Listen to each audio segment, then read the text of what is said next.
Your hour of Thrive Time begins now with your host, Jay Maymi, on the Jay Maymi Talk Show. Good morning, everyone, and welcome once again to the Jay Maymi Talk Show. This is Jay Maymi, and I am walking you through today your hour of Thrive Time. I am so thrilled that you are joining us today. I got to tell you something. Today's going to be a fantastic show.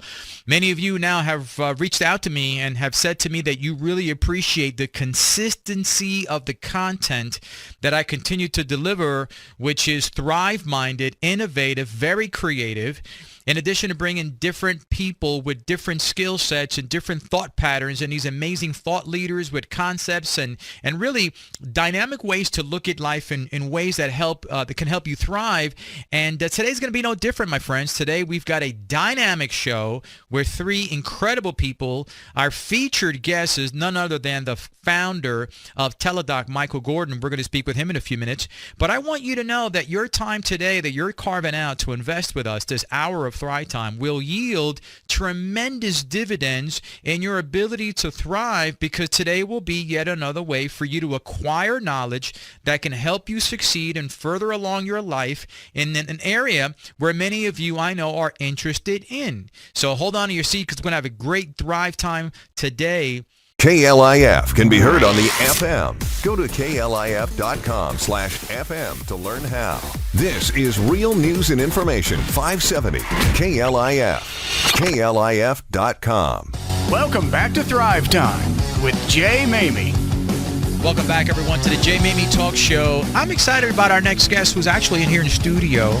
I met Gerald Ibarra not too long ago, and I was so impressed with his vision and what he's doing for businesses as part of his consulting. Not only one of his best-selling books, Good Decisions, Better Outcomes, and I say one of his because I know there's one right around the corner too. So we're going to have a chance to chat a little about that. But I think what Gerard brings to the table in terms of helping companies recognize their flaws in their decision-making process is so important if you're going to thrive. So I wanted him on the show today. Gerard, welcome to the show. Thank you for having me. Thank you for that introduction there. All right. Well, Gerard, before we dive into all the good things that you've got to share with our audience, can you tell us a little bit about yourself? Sure. So I'm a consultant, author, speaker, and entrepreneur, and I pretty much teach companies how to make better decisions when they're faced with difficult ones, and made even more complex by competing departments to converge on one for the betterment of the company. So I also have about 30 plus years of professional experience, was the CEO of Jaguar Logistics, and I also taught graduate courses at Southern Methodist University in logistics engineering and supply chain management at University of Dallas.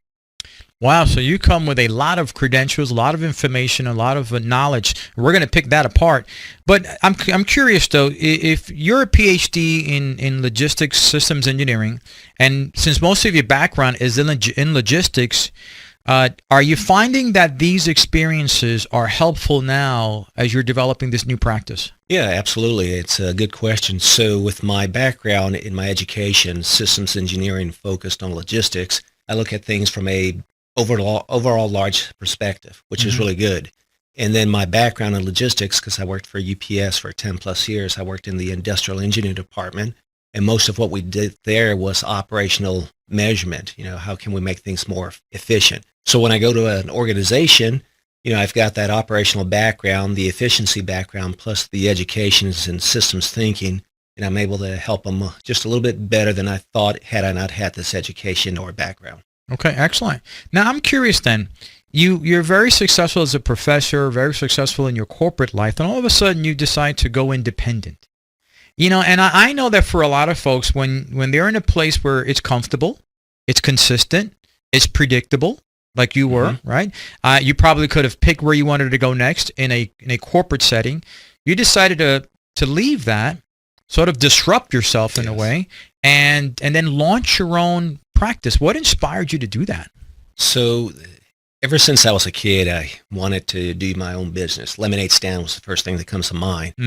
And then as I went through high school and college, I still had that entrepreneurship in the background. And finally, about 8 years into UPS, I did something on the side that went okay. But ever since then, I guess what I yearn for is to be able to create a business, create value, help individuals, whether in business or in their life. So that drives me to do what I'm doing. And plus, I love chaos too. So. You love chaos. Well, Yeah, there's that's plenty right. of chaos in the entrepreneurial world sometimes. Yes, there is. Especially when you are just launching Yes. an entrepreneurial effort.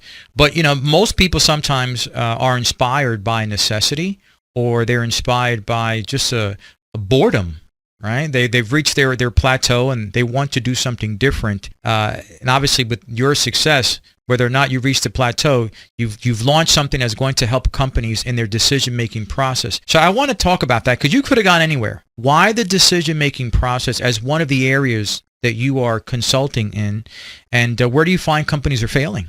So as far as the decision-making process, I learned this framework when I was in college working on my master's, and I thought this is the greatest thing since sliced bread. And I used it at UPS and when I went to other companies.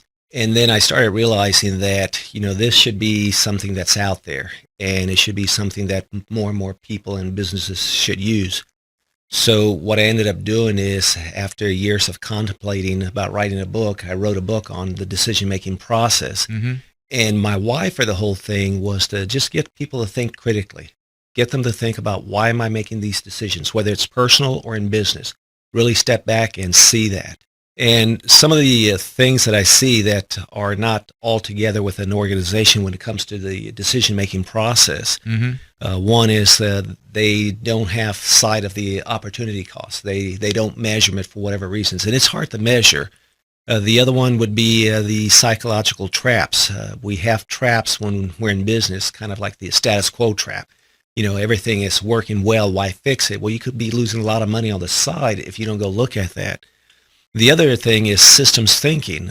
Organizations might have a somewhat of an understanding of systems thinking, but overall it's a very intricate field of engineering. Mm-hmm. So they fail on those ends, and also they have no exit strategy. What am I going to do after we purchase the company, or we move, or we contract with this vendor? And the one that really gets me the most is when they're going to make a decision, they say, okay, they being the executive team, let's all get together, order pizza, and stay in this room until we make a decision. Well, that might be okay if it's for something that's small, but, if you're looking at something that's strategic, it could affect your company in the short term and long term as well. So those are the things that I see that go on out in the world with businesses. Those are major flaws. Yes, they certainly are.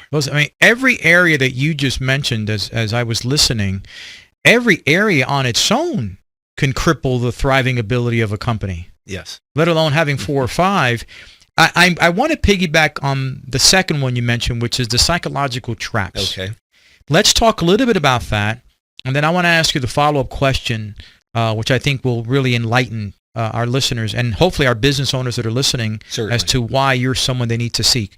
But let's talk about those psychological traps. What did you mean by that? So there's 8 traps, 8 decision traps that Hammond, Kenny, and Raffia, who are monsters in the decision-making world, and they talk about these 8 traps, and I'll just hit a couple of them here. One was already the status quo trap. If you're in an organization in a business, and I've heard this a lot when I was in Fortune 500 companies, well, if it isn't broken, don't fix it. Mm-hmm. Well, you could be leaving a lot of money on the space there, because you say, okay, I've got other fires to put out, but you may be leaving millions and millions of dollars on the table because you're not looking at something and trying to improve the process. The other one is, which is, I guess, another big one, is the anchoring trap. Which means here's something that I say that gets you to start thinking about it, whether intentionally or not. So a good example would be if the CEO is thinking, it's time for us to expand and we need to open up a new location or move our headquarters. Mm-hmm. He or she might come out in their meeting and say, it's time for us to do this based on things that I've seen in the financial person. So I'm kind of thinking Dallas would be a great place, but I don't want you guys to, think about Dallas. I want you to go out there and think what's best for yourself. Well, right there, that's a fault. He or she just primed these individuals. Well, I know he or she didn't say Dallas, but now it's stuck in the back of my mind. So I may be forcing something that I shouldn't be forcing. Yeah, you've sort of implanted a suggestion that did not need to be there. Exactly. Because it closes off looking at other options. Yes, right? It does. And no matter how A personality you are, which I am, you can't sit there and say that that did not affect me. It does. Right, It does. absolutely. It does. No matter what you say to yourself. Unless, of course, you're autistic Right. and you have no emotions, then it doesn't matter, I guess. No, you're absolutely right. And that's why I was very interested the minute you mentioned psychology, psychological traps, because that's my background, so I was interested in that. But with all of these problems, these flaws in decision-making process, then why is it that many companies fail to even recognize any of them?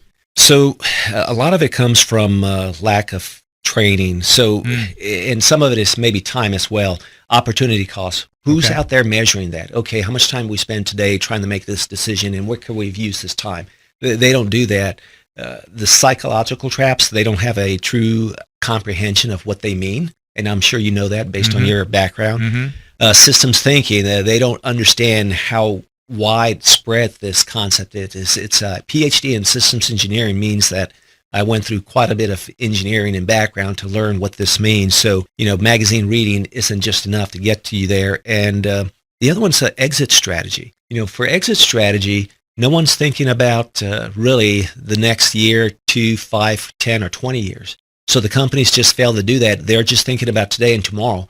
How does this help my business today, tomorrow? And forget about what they do at the end when there is nothing else left. One of the things I'd like for you to share with us is, where have you seen the lack of understanding this and the implementation of good decision-making process actually hurt a company where it became irreversible? Is there an example you can share? Yeah, so I went to this event and I met this individual and we were talking about what I do, and she said, I need to get you in front of the executive vice president, because based on what I know and what you're doing, I think you might be able to help them. So I met with the EVP of this institution, and he had the foresight enough to recognize that he doesn't have a process for making decisions. But every year what they have to do is they have to disperse something like $30+ million to 3 departments. And it always turns into no, it's for me, it's for me, it's for me. And everybody's fighting against that. So when I met with the individual and I went through the process, he says, this is exactly what I need. Because every year I come to these problems, I don't know what to do. So he recognized that he had that. So he told me, next time we have a meeting, I'd like to bring you in and talk with these VPs and go through the process. So what I was able to do is go through the systems engineering process on how to make decisions. And in the end, we were able to disperse that money with everybody feeling great about the decision and no one feeling left out. All done within an afternoon. Wow. So there's something to be said about having the right person at the right time. Yes. Bring the right information, and that's why you're here on the show. I want to chat a little bit about your book, Good Decisions, Better Outcomes. What inspired you to write this book? So it goes back to when I was in college and I went through that process, and I just thought that everybody should be doing this. And as I started writing the book, it evolved even more. Even before I wrote the book, I really want, in all honesty, for people to think critically, not to be told by other people, media, whatever the case may be, that this is how you need to think. You need to think for yourself and go out there and do the research. I'm not talking about simple decisions like, what water am I going to get or pizza. I'm talking about those critical decisions, those that take time to make. So that was my inspiration, is to get the people to think critically. And my book, hopefully, does that for them. Who should be reading this book? Not every book is for everybody. No. Right? Who would benefit from reading this book? Individuals who have to make some tough decisions, such as, do they move their family to Europe and take this new job? Do they purchase this house? Or sole decision makers of a company, not everybody where you're getting a team together, or business owners, people who have the ultimate decision-making authority. Okay. And that book could be found on Amazon? Yes, on Amazon. They can find it on Amazon. It's out there, and certainly it's available for purchase. Okay. And our last minute, Gerard, this has been fascinating. Can you give us one takeaway where an individual or a company can apply their decision-making process in such a way that it becomes incredibly beneficial and completely changes the trajectory of that company or that individual's life? Very simple. Exit strategy. I mentioned that earlier. They need to think about what happens after I make this purchase or this decision. What happens 5, 10, 15, 20 years down the road? You can't predict that far, but you need to be thinking about that. Otherwise, when the time comes up, you're like, wow, why didn't I think about this? Then that's huge. So what you're saying is that even if someone buys a company or opens up a new business or whatever, that within the first few months, Yes. they should start considering what's my exit strategy? Before they purchase the company, for example, if you have someone who wants to purchase this company, okay, once you purchase it, how long do you want to keep it? What do you want to do in the end? Do you want to grow it? Do you want to sell it? Do you want to give it to your family? You've got to be thinking about that, because when you get to that point, then things have changed and you're going to spend a lot of time in saying, I should have done A, B, and C. That's interesting. I never would have thought about that. I'll be honest with you. Opening up a business, the last thing I would be thinking about is the exit strategy. Yeah. That's brilliant. Gerard, where can people learn more about you? So they can learn more about me at my website at gerardibarra.com.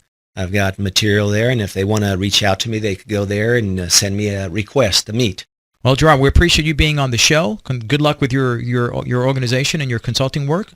And I encourage people to go out and buy the book. Thank you so much. Folks, we're going to be right back after the break. Does your company have a decision-making process that is repeatable, reliable, and consistent? Hello, my name is Gerard Ibarra. I'm a consultant, author, and speaker. I teach companies how to make better decisions. With my process, companies become more efficient, get buy-in from the stakeholders, keeps their emotions at bay, and make better decisions for the overall benefit of the company. Contact me today at gerardibarra.com, gerardibarra.com, to learn more and receive a free 30-minute consultation.